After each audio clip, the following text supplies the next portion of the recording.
लोग बहुत डरते हैं कि मेरा घुटना चेंज हो जाएगा, तो हम आपका घुटना चेंज नहीं करते हैं। आज इस टेक्निक को यूज करते हुए 4 साल हो गए हैं। हमने 8000 से ज्यादा सर्जरी सक्सेसफुल कर चुके हैं। जो टांगे आपकी टेढ़ी हो गई थी, वो टांगे बिल्कुल सीधी हो जाएंगी। सीटी स्कैन में एक 3D मॉडल तैयार होता है पेशेंट की बोन का, जिसके अंदर AI सॉफ्टवेयर जो है वही कैलकुलेट करता है कौन सी बोन का पार्ट कौन सी जगह से घिसा हुआ है और किस पार्ट को निकालने के बाद किस साइज की कैप लगाई जाए। जो सरफेस खराब होता है सिर्फ उसको हम रिमूव करके नीचे की तरफ से भी हम एक कैप लगा देते हैं, ठीक है, और थाई बोन में भी हम एक कैप लगा देते हैं। यानी कि जो सर्जरी में पहले 1 से 1.5 घंटा लगता था, वो सर्जरी आज 20 से 25 मिनट में पूरी हो जाती है। किसी ने अपना ये प्रोसीजर करवा लिया, वो मरीज कितने टाइम में ठीक होकर अपने पैरों के ऊपर चलना शुरू हो जाता है? सर्जरी के दिन ही वो अपने पैरों पे खड़े हो जाते हैं और अगले दिन वो चल के रूम के बाहर भी जा सकते हैं। तो ज्यादातर ये पेशेंट जो होते हैं इनकी एज ज्यादा होती है, तो क्या कोई जो रिस्क फैक्टर होते हैं उनको आप पहले एनालिसिस करते हो? पेशेंट पहले से, जब पेशेंट की हमारे से बात होती है, हम पहले ही पेशेंट की पूरी हिस्ट्री पूछते हैं। ट्रेडिशनल तरीके से जब ऑपरेट होता था तो हमने ज्यादातर यही सुना कि मेरा ऑपरेशन सेट नहीं बैठा। पेशेंट की एज 80 प्लस 90 प्लस भी हमने पेशेंट्स किए हुए हैं। अपने बाहर से आना हो तो वो आपको कैसे कांटेक्ट करे फिर?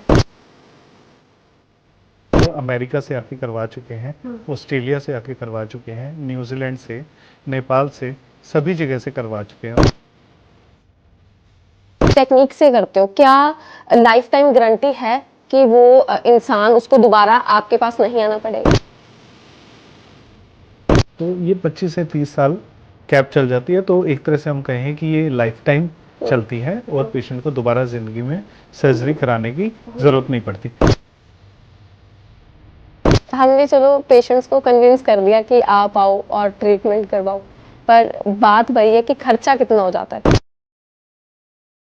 हम एडवांस सर्जरी भी उनसे कम दामों में ही कर रहे हैं। अच्छा। साथ ही साथ जो हमारा हॉस्पिटल है, इसमें सभी गवर्नमेंट पैनल्स हैं, सभी TPA यानी जो इंश्योरेंस होते हैं, सभी इंश्योरेंस एम्पैनल्ड है, और इसके साथ साथ EMI फैसिलिटी भी हमारे हॉस्पिटल ने शुरू की हुई है।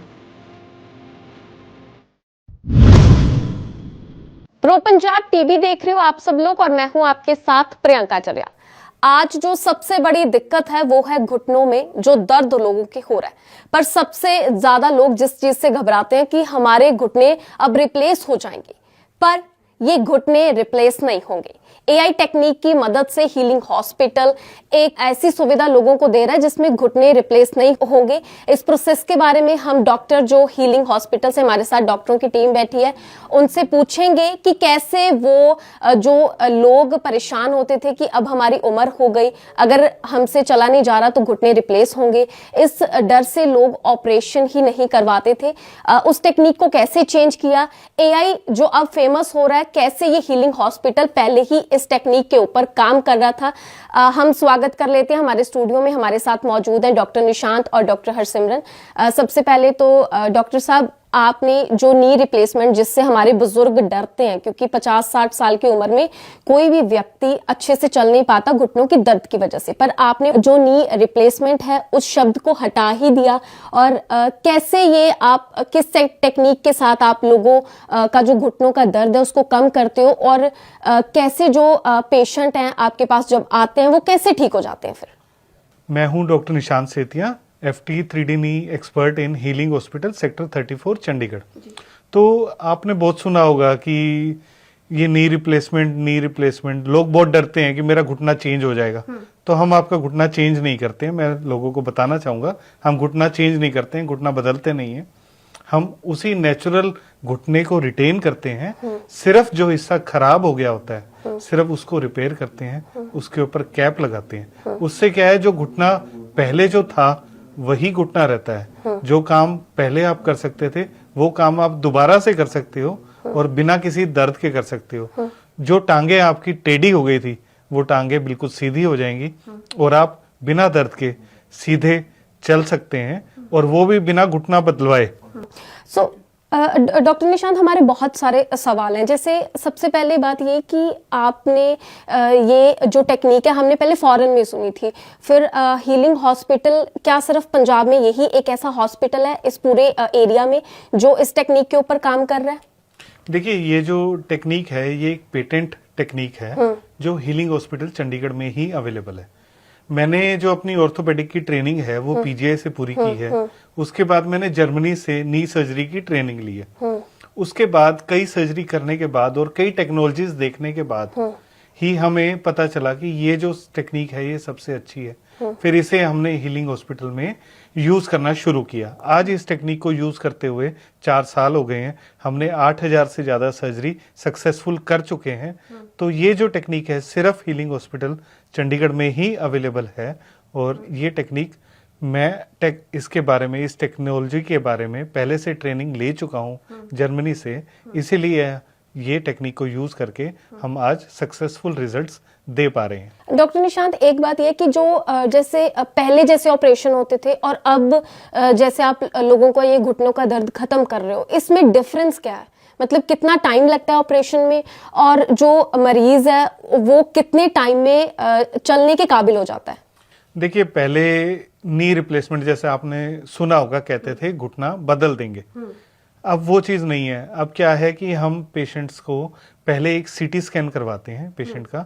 सीटी स्कैन में एक 3D मॉडल तैयार होता है पेशेंट की बोन का, जिसके अंदर एआई सॉफ्टवेयर जो है वही कैलकुलेट करता है कि हमारी जो बोन है वो कितनी घिसी हुई है, कौन सी बोन का पार्ट कौन सी जगह से घिसा हुआ है, और किस पार्ट को निकालने के बाद किस साइज की कैप लगाई जाए ताकि घुटने का नेचुरल मूवमेंट जो है वो मेंटेन रहे और पेशेंट की जो टांग है वो भी बिल्कुल सीधी हो जाए। तो इसी टेक्नोलॉजी के आधार पे जो डिसाइड होता है, जो प्री प्लानिंग होती है, वो सर्जरी से एक दिन पहले ही कर ली जाती है। मतलब आप सर्जरी से एक दिन पहले प्लान कर लेते हो कि हमने कल जो ऑपरेशन है वो उसको कैसे करना है? हाँ, जो ऑपरेशन है उससे पहले ही जो कंप्यूटर है वो एक वर्चुअल सर्जरी पेशेंट की कर लेता है। उस वर्चुअल सर्जरी में वो पहले ही डिसाइड कर लेता है कितनी जो बोन है उसको निकालना है, कौन से साइज की कैप लगानी है। तो एक तरह से आप समझिए कि सर्जरी तो हो गई, डिसीजन जो इंट्रा ऑप होना था वो पहले ही हो गया। जो इंट्रा ऑप डिसीजन लेने के कारण एक लंबी सर्जरी चलती थी, वो सर्जरी अब बहुत छोटी हो गई है। अब हमें जो पहले से डिसाइड हो चुका है उतना ही बोन कट लेना है, वही साइज की कैप लगानी है। तो अब चीरे का साइज भी छोटा हो चुका है और उस चीरे से सिर्फ हमें वो कैप फिट करनी है। इस कारण जो सर्जरी का समय है वो 20 से 25 मिनट हो गया। यानी कि जो सर्जरी में पहले 1 से 1.5 घंटा लगता था, वो सर्जरी आज 20 से 25 मिनट में पूरी हो जाती है और पेशेंट बड़ी फास्ट ट्रैक में रिकवर करते हैं। सर्जरी के दिन ही वो अपने पैरों पे खड़े हो जाते हैं और अगले दिन वो चल के रूम के बाहर भी जा सकते हैं, खुद से टॉयलेट भी जा सकते हैं, और वॉकर के सहारे वो आगे कुछ दिन चलते हैं और फिर ऑलमोस्ट 3 to 4 वीक्स में पेशेंट अपनी एक नॉर्मल डेली रूटीन में वापस आ जाते हैं। डॉक्टर हरसिमरत, सबसे पहले जब हम ये पेशेंट आपके पास आते हैं तो जब ये प्रोसेस स्टार्ट होता है उस दौरान ये होता है कि उनको बेहोश करने के लिए रीढ़ की हड्डी में एक इंजेक्शन लगाया जाता है।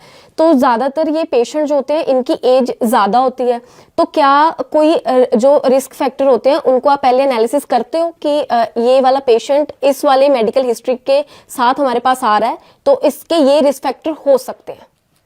पहली बात तो हमने पूरा घुटना नहीं चेंज करना है, हमने प्रिजर्व करके रखना है। तो पेशेंट की एज 80 प्लस 90 प्लस भी हमने पेशेंट्स किए हुए हैं। तो हमने ये पेशेंट पहले से, जब पेशेंट की हमारे से बात होती है, हम पहले ही पेशेंट की पूरी हिस्ट्री पूछते हैं कि उनको कब से ये दिक्कत है, ताकि हमें थोड़ा सा आइडिया हो जाए कि हमने जो पेशेंट को लेना है सर्जरी के लिए या ऑपरेशन के लिए या प्रोसीजर के लिए, जो कि हमारा जो बहुत ही मिनिमल प्रोसीजर है, जो जिसमें हमें कोई बेहोशी देने की ज़रूरत नहीं पड़ती। तो अच्छा। कोई भी उनको कोई बीपी की दिक्कत, शुगर की दिक्कत, तो हम ऑप्टिमाइज करते हैं। यस, 1 डे प्रायर हम उनको एडमिट करके उनको तो पूरा ठीक करके फिर हम ऑपरेशन करते हैं। ऑपरेशन में भी उनको पूरी बेहोशी देने की ज़रूरत नहीं होती है। हम उतना सा ही एनेस्थीसिया देते हैं जितने हिस्से में खराबी है। सो हम उतना हिस्सा निकाल देते हैं जिस हिस्से में खराबी होती है, जिसमें पेशेंट को जो बाकी हार्ट की प्रॉब्लम्स हैं या बीपी की या शुगर की प्रॉब्लम है वो ज़्यादा दिक्कत नहीं देती हैं, उसको भी ऑप्टिमाइज कर सकते हैं हम।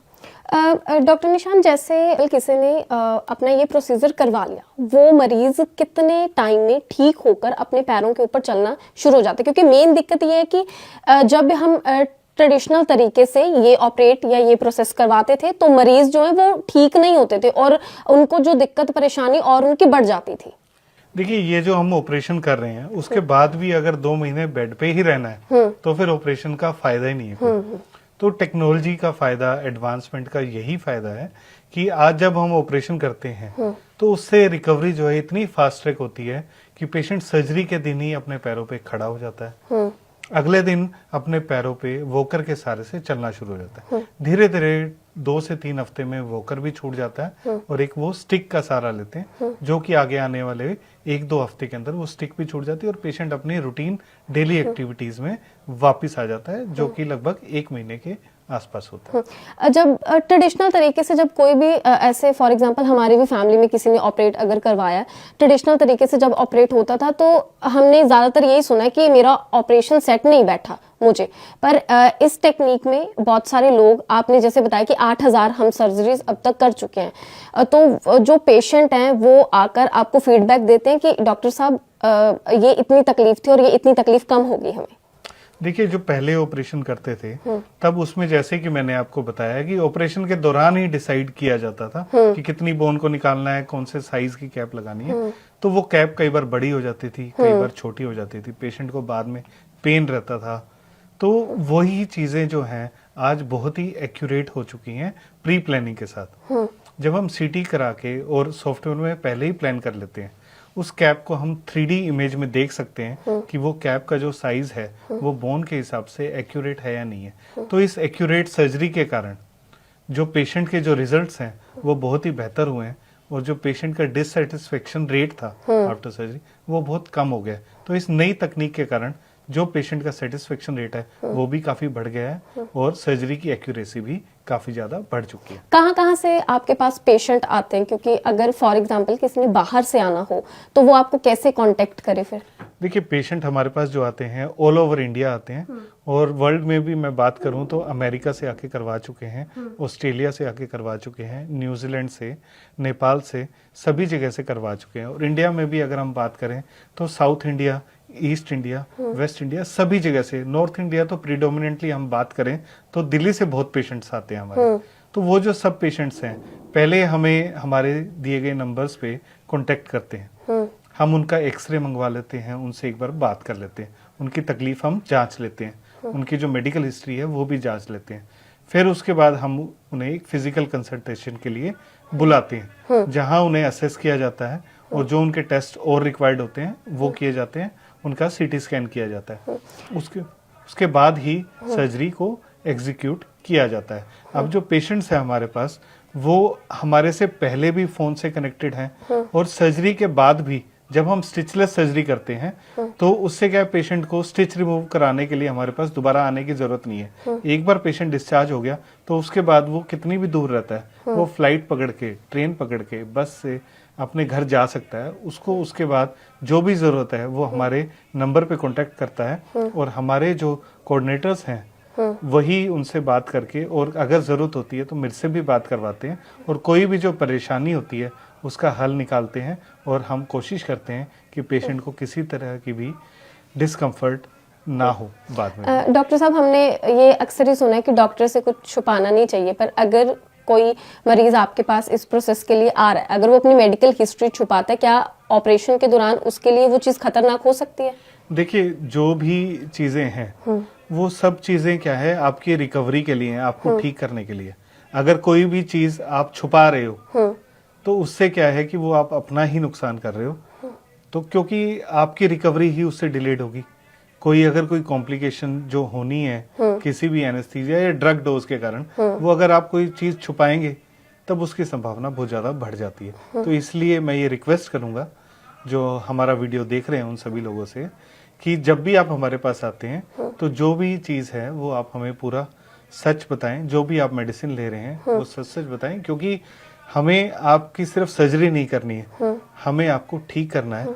हम चाहते हैं कि आप रिकवर होके एक अच्छी लाइफ जी सके। डॉक्टर साहब, अगर किसी ने ट्रेडिशनल वे से पहले ट्रीटमेंट करवा लिया पर वो घुटने उनके सेट नहीं बैठे, तो क्या उनके लिए भी कोई प्रोसीजर है हीलिंग हॉस्पिटल में? बिल्कुल।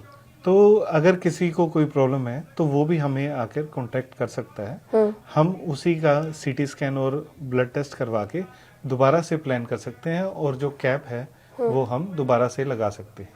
आपने ये एक मॉडल की तरह रखा हुआ है, आप इसमें ये बताएं हमें कि आप जो कैप इंस्टॉल करते हो वो कैसे इंस्टॉल करते हो फिर? देखिए, जैसे ये एक नॉर्मल नी होता है जिसमें ऊपर थाई बोन होती है, नीचे लेग बोन होती है, बीच में स्पेस होता है और उसमें स्पेस में कार्टिलेज और मेनिस्कस होते हैं। तो हमारा नी जॉइंट इस तरह से चलता है। जब ये सरफेस खराब होता है तो उसे ही आर्थराइटिस या घुटने खराब होना बोला जाता है। तो जब कंप्यूटर हमारा कैलकुलेट करके बताता है कि सरफेस कितना खराब है, तो हम ऑपरेशन थिएटर में जाकर जो सरफेस खराब होता है सिर्फ उसको हम रिमूव करके नीचे की तरफ से भी हम एक कैप लगा देते हैं, ठीक है, और थाई बोन में भी हम एक कैप लगा देते हैं। उस कैप को लगाने के बाद हम घुटने को सीधा कर देते हैं और उसके बाद घुटना हमारा उसी तरह से काम करने लगता है जिस तरह एक नेचुरल नी काम करता था। तो उससे क्या है, जो भी हमारे जो मूवमेंट था नी में वो दोबारा से आ जाता है और जो काम हम पहले कर पाते थे, जो हमारे घुटने खराब नहीं थे, चौकड़ी मार के बैठना, सीढ़ियाँ चढ़ना, गाड़ी चलाना, वो सब हम सर्जरी के बाद भी कर सकते हैं। डॉक्टर साहब, जब आपके पास कोई इस प्रोसीजर के लिए आता है, प्रोसीजर डन हो गया, लोगों के दिमाग में एक ये बहुत रहती है कि अगर हम ट्रेडिशनल वे से इस प्रोसीजर को करवाएंगे तो हमें बार बार इस प्रोसीजर से गुजरना पड़ेगा।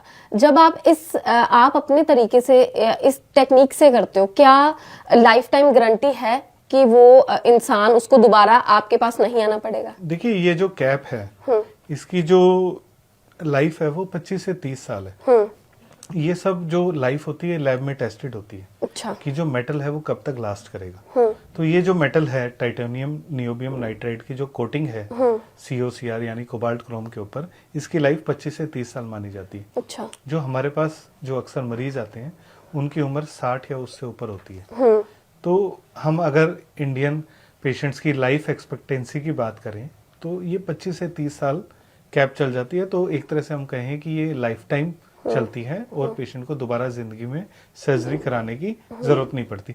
पर इन केस किसी को चोट लग जाती है या कोई और मिस हैपनिंग हो जाती है तो भी कोई डरने वाली बात नहीं है, हम पुरानी कैप को निकालकर और नई कैप दोबारा से लगा देते हैं। जैसे डॉक्टर साहब, जैसे ये तो है कि घुटनों का दर्द ज्यादातर वो 50 के ऊपर की एज में होता है, पर जैसे हमने देखा कि जैसे जैसे ये हमारी मेडिकल इंडस्ट्री ग्रो हुई वैसे वैसे हमने ये भी देखा कि बहुत सारे यंग लोग हैं उनको बीपी और शुगर की दिक्कत हो रही है। क्या घुटनों वाली जो दिक्कत है वो यंग एज में भी हो सकती है? अगर यंग एज में होती है तो क्या वो ऐसे आपका ये प्रोसीजर करवा सकते हैं फिर? देखिए, जो बात करूं मैं अगर यंग एज आर्थराइटिस की, तो ये बहुत कॉमन हो गया है यंग एज आर्थराइटिस। पहले ओल्ड एज में होता था जो 60 और अबव, लेकिन आज के टाइम में हमारे जो डाइटरी जो मॉडिफिकेशंस हुई हैं, जो फास्ट फूड खाने के कारण ओबेसिटी हुई है या फिर जो डायबिटीज हाइपरटेंशन जो हमें कोमोर्बिडिटीज हुई हैं, उसके कारण भी हमारी बोन्स वीक होने लगी हैं। तो जो आर्थराइटिस है वो बहुत जल्दी सेट इन होने लगा है। तो ऐसे में क्या है कि अर्ली ऑनसेट आर्थराइटिस या यंग एज आर्थराइटिस के पेशेंट्स बहुत आने लगे हैं जो कि 35-40 के होते हैं, या फिर गठिया की बीमारी होती है जिसे हम रूमेटॉइड आर्थराइटिस भी कहते हैं। ऐसे में भी लोगों के घुटने जल्दी खराब हो जाते हैं। कई लोग ऐसे होते हैं कि चोट लग जाती है, उसके बाद या तो उन्होंने इलाज ठीक नहीं कराया होता या किसी को कोई इन्फेक्शन या कुछ हो गया होता है तो उसका घुटना खराब हो जाता है, तो उनकी भी यंग एज होती है। तो उसमें भी ये ऑपरेशन किया जा सकता है क्योंकि ये एक सिटी बेस्ड कैलकुलेशंस है जिसके अंदर हम ये देख रहे हैं, हम पहले से कैलकुलेट कर रहे हैं कितना जो बोन खराब है सिर्फ उसी को निकालना है। जब हम सिर्फ अफेक्टेड पार्ट को निकाल रहे हैं और नेचुरल घुटने को हम रिटेन कर रहे हैं, तो अगर जल्दी भी खराब हो गया तो भी हम उसको कर सकते हैं। ऐसे में देखिए कैप की लाइफ जो मैंने आपको 25-30 साल बताई, तो उसको हो सकता है कि अगर वो 35 साल का है तो हो सकता है फ्यूचर में एक सर्जरी की जरूरत पड़ जाए। तो पर ऐसा कोई डरने वाली बात नहीं। जैसे लोग ऑपरेशन के नाम से डरते हैं, बहुत सारे जो लोग हैं उनको तकलीफ है घुटनों की, वो चल भी नहीं पा रहे, अपना काम भी नहीं उस तरीके से कर पा रहे, और मतलब उन्हें जब वो रात में सोते हैं तब भी इस चीज की परेशानी है, पर बहुत सारे लोग ऑपरेशन के नाम से डरते हैं। ऐसे मरीजों को आप क्या कहेंगे? देखिए जो अर्थराइटिस है वो अलग अलग ग्रेड का होता है, ग्रेड 1, 2, 3, 4। तो जब शुरुआत होती है अर्थराइटिस की तो पेशेंट को कभी कभी दर्द रहता है। ऐसी कंडीशन में जो पेशेंट्स हमारे पास आते हैं उन्हें हम मेडिसिन एक्सरसाइज एडवाइस करते हैं। लेकिन जब अर्थराइटिस बहुत ज्यादा हो जाता है, ग्रेड 4 तक पहुंच जाता है, ऐसे में हमारी टांगे टेढ़ी हो जाती हैं। हम रूटीन की जो डेली एक्टिविटीज है, घर में चलना, वो भी नहीं चल पा रहे, हम पार्क में जा नहीं रहे, हम लोगों से मिलना जुलना बंद कर देते हैं, सोशली कट ऑफ हो जाते हैं लोग, सिर्फ इसलिए कि मुझे टेढ़ा चलते हुए देखेंगे तो मेरे बारे में बात करेंगे, इसलिए हमारे बड़े बूढ़े बाहर जाना ही बंद कर देते हैं। तो वो चीजें जो हैं वो हम अवॉइड करना चाहते हैं। हम चाहते हैं कि पेशेंट ठीक हो जाए, वो सोशली इंटरेक्ट करे, क्योंकि जब आदमी सोशली इंटरेक्ट नहीं करता वो अंदर ही अंदर से वीक होता जाता है, बीमारियों का घर बन जाता है, और उस तरह धीरे धीरे उसकी जिंदगी जो है खत्म हो जाती है। तो हम चाहते हैं कि जब आपको इतनी तकलीफ हो रही है कि जब आप बाहर निकल भी नहीं पा रहे हैं, आपको घर में चलने फिरने में भी परेशानी हो रही है, रात को अगर आप बिना दवाई के सो नहीं पा रहे हैं, आपको दर्द से नींद खुल जाती है, तो यही समय है कि जब आपको कांटेक्ट करने की जरूरत है। आपके नी काफी खराब हो चुके हैं और अब उनको ठीक कराने की जरूरत है। कई बार क्या होता है कि लोग इन्हीं खराब घुटनों के साथ चलते रहते हैं, चलने के कारण चाल भी खराब हो जाती है, चाल का जो लोड है, बॉडी पोस्चर भी कई लोगों का खराब हो जाता है। बॉडी पोस्चर खराब होने के कारण कमर पे वजन आता है, हिप्स पे वजन आता है, कईयों के नीचे एंकल पेन कर रहे होते हैं। तो वो सब एक तरह से है ना, जो बॉडी है हमारी उनमें सभी जॉइंट्स कनेक्टेड है। तो नी जॉइंट एक इकलौता जॉइंट नहीं है कि वो खराब हो गया तो भी हमारा काम चलता रहेगा। अगर हमारा नी जॉइंट खराब हो गया तो हमारा बॉडी का बैलेंस ही खराब हो जाता है। उसका जो लोड है वो हमारे एंकल पे भी पड़ रहा है, हिप पे भी पड़ रहा है, स्पाइन पे भी पड़ रहा है। इसलिए क्या होता है कि जब कभी पेशेंट्स बहुत ज्यादा इंतजार करते हैं, नी काफी ज्यादा खराब हो जाता है और वो फिर भी चलते रहते हैं टेढ़े पैरों से, तो ऐसे पेशेंट्स में क्या है, कमर भी टेढ़ी हो जाती है। फिर अब उसके बाद ऐसी हालत हो जाती है कि वो व्हीलचेयर पे आ जाते हैं या बेड रिडन हो जाते हैं। अब उसके बाद समझ नहीं आता कि अब कमर का इलाज करें, घुटने का इलाज करें, क्या उसके बाद कोई रिकवरी हो पाएगी या नहीं हो पाएगी। तो मैं यही अपील करना चाहूंगा कि इस हद तक ना जाएं। जब आपको इतनी परेशानी हो रही है कि आपको घर में चलना फिरना मुश्किल हो रहा है, आपको डेली पेन किलर्स की जरूरत पड़ रही है, तो टाइम है कि जो बीमारी है उसको ठीक करवाएं। जो आपका घुटना जो बचा हुआ है उसको रिटेन करें, जो हिस्सा घिस गया है उसको रिपेयर कराएं और अपनी नॉर्मल लाइफ में रिटर्न करें। डॉक्टर साहब, बुजुर्गों ने इस चीज को शायद बुढ़ापा मान लिया कि उनको लगता है कि जब 50 के ऊपर उनसे चला नहीं जा रहा अच्छे से तो इसका मतलब उनके ऊपर बुढ़ापा आ गया। पर ये टेक्निक उनको एक उम्मीद देती है कि वो अपनी जिंदगी को वैसे ही जी सकते हैं जैसे वो जवानी में जीते आए हैं।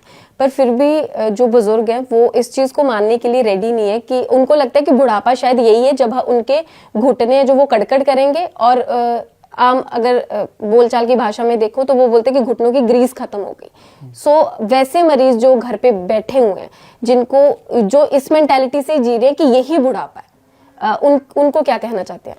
देखिए, मैं यही फिर से आपको बताना चाहूंगा कि जब घुटनों में दर्द होने लगता है, टांगे टेढ़ी होने लगती हैं, तो ये सोच के कि भाई हमारी तो उम्र हो गई है, अपने घर में रेस्ट्रिक्ट हो जाना, सोशली आइसोलेट हो जाना, ये कोई आंसर नहीं है। आपको पूरा हक है। आज टेक्नोलॉजी बहुत आगे बढ़ चुकी है और जो मेडिकल साइंस है वो बहुत तरक्की कर चुका है।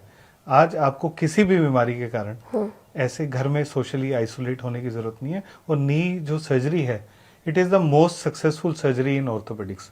तो इसमें जो है पेशेंट्स जो हैं बहुत अच्छे रिकवर करते हैं और बाहर घूमते हैं। 1 महीने बाद ही, मतलब सर्जरी के 1 महीने बाद आप बाहर साइकिलिंग कर सकते हैं, पार्क में घूम सकते हैं, अपने लोगों से मिल सकते हैं। तो मेरे हिसाब से तो कोई भी कारण नहीं है कि आप अपने जो घुटने का इलाज है उसको डिले करें और अपनी लाइफ को और माइजरेबल बनाएं। हमने चलो पेशेंट्स को कन्विंस कर दिया कि आप आओ और ट्रीटमेंट करवाओ, पर बात वही है कि खर्चा कितना हो जाता है फिर? देखो, खर्चा जो है, देखो प्राइवेट है, टेक्नोलॉजी एडवांस है, पर हम इस टेक्नोलॉजी के लिए कुछ अलग से चार्ज नहीं करते हैं। जो भी बाहर प्राइवेट हॉस्पिटल्स में जो सर्जरी की जाती है, हम एडवांस सर्जरी भी उनसे कम दामों में ही कर रहे हैं। अच्छा। साथ ही साथ जो हमारा हॉस्पिटल है, इसमें सभी गवर्नमेंट पैनल्स हैं, सभी टीपीआई यानी जो इंश्योरेंस होते हैं, सभी इंश्योरेंस एम्पैनल्ड है। और इसके साथ साथ ईएमआई फैसिलिटी भी हमारे हॉस्पिटल ने शुरू की हुई है, जिसमें no interest EMI facility available है। तो अगर कोई पेशेंट ऐसा है जो घुटने के दर्द से परेशान है, तो उसकी हम सर्जरी कर सकते हैं और वो ईएमआई जो है बाद में पे कर सकता है, क्योंकि हम चाहते हैं कि उसकी जिंदगी वो ऐसे खराब ना करे पैसे के लिए। वो पैसे बाद में दे देगा, लेकिन हम चाहते हैं कि जो उसकी जिंदगी के जो साल हैं वो ज्यादा से ज्यादा अच्छी तरह से और अच्छे से चलकर बिता पाए।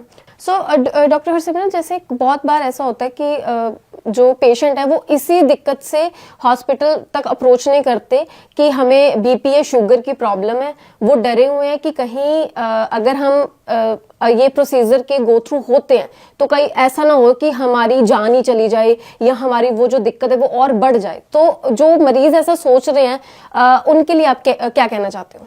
ये जो सर्जरी है या ये प्रोसीजर है, ये उन मरीजों के लिए बहुत ज़्यादा हेल्पफुल है, स्पेशली जिनको मोटापा है, जिनको बीपी है, जिनको शुगर है। तो ये क्या है, ये इस वजह से क्योंकि वो बैठे हुए हैं अपने घुटनों के दर्द की वजह से, वो चल फिर नहीं पा रहे हैं। सो पहली बात तो ये उनको डरने की ज़रूरत नहीं है। हम सारी जांचें करके फिर ही ये उनका जो घुटना है वो ठीक करते हैं, ठीक है। तो उसके बाद जब पेशेंट चलना फिरना शुरू करता है, तो जो उनका हार्ट का स्ट्रेस है, जो उनको ओबेसिटी हो रही है या उनको सांस लेने में दिक्कत हो रही है चलने फिरने की वजह से, या उनका जो मेटाबॉलिक ठीक होने की वजह से, ये और बेहतर हो जाता है। ये सर्जरी जो है, ये जो घुटना हम प्रिजर्व करके जो हम चेंज कर रहे हैं, सिर्फ कैपिंग कर रहे हैं, ये उन पेशेंट्स के लिए ज़्यादा हेल्पफुल है, क्योंकि इससे क्या है, पेशेंट को और हिम्मत मिलती है और उनको कुछ जनरल एनेस्थीसिया से गो थ्रू करने की ज़रूरत नहीं है। पेशेंट को डरने की ज़रूरत नहीं है कि मैं उठूंगा नहीं, क्योंकि उनको हम सुलाएंगे ही नहीं, हम उनको बिल्कुल होश में करेंगे ऑपरेशन। हल्का सा एंग्जाइटी वाला पार्ट है जो हम कवर कर देंगे, उन्हें डर नहीं लगने देंगे, क्योंकि वो कुछ डरने वाली बात नहीं होती है, बहुत मिनिमल सा प्रोसीजर है। तो उसमें उनको कोई ऐसा नहीं है कि मेरे को उठा नहीं जाएगा या मेरा बीपी बहुत बढ़ जाएगा, शुगर बहुत बढ़ जाएगा, तो ऐसी कोई दिक्कत नहीं होती। उनके लिए और ज़्यादा हेल्पफुल है ये ऑपरेशन या ये प्रोसीजर, क्योंकि उनके लिए और बेहतर, उनका लाइफस्टाइल बेहतर हो जाएगा इससे। वो और सोशलाइज कर पाएंगे और चल फिर पाएंगे, उससे उनका मोटापा भी कम होगा, उनकी शुगर भी कम होगी और उनका बीपी भी बेहतर हो जाएगा।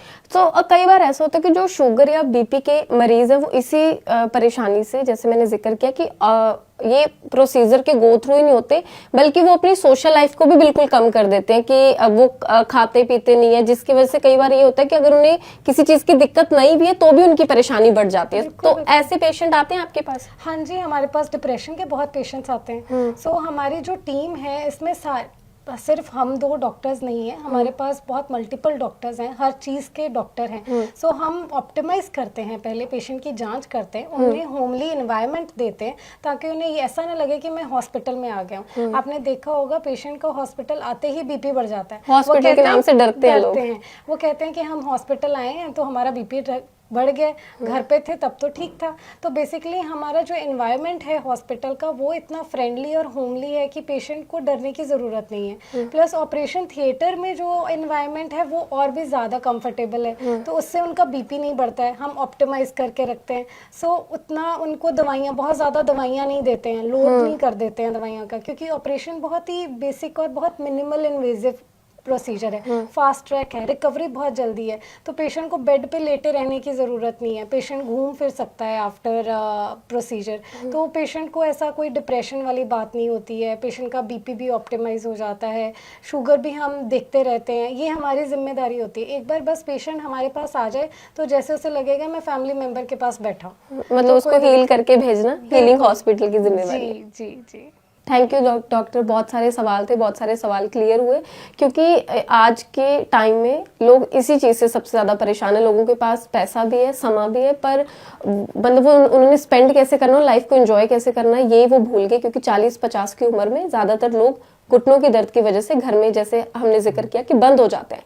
पर अगर आप हीलिंग हॉस्पिटल में आते हैं तो एक तो ये कि आपको ईएमआई मिल जाएगी, ईएमआई पे आप इलाज करवा सकते हो। वो पैसे की टेंशन आपकी खत्म हो गई, और दूसरा ये है कि आपको दोबारा उस प्रोसीजर से गुजरना नहीं पड़ेगा, क्योंकि जो मेटल की लाइफ है वो 25 साल तक है। सो हीलिंग हॉस्पिटल से डॉक्टर निशांत और डॉक्टर हरसिमरन हमारे साथ थे, जिन्होंने हमारे बहुत सारे सवाल जो है वो क्लियर किए।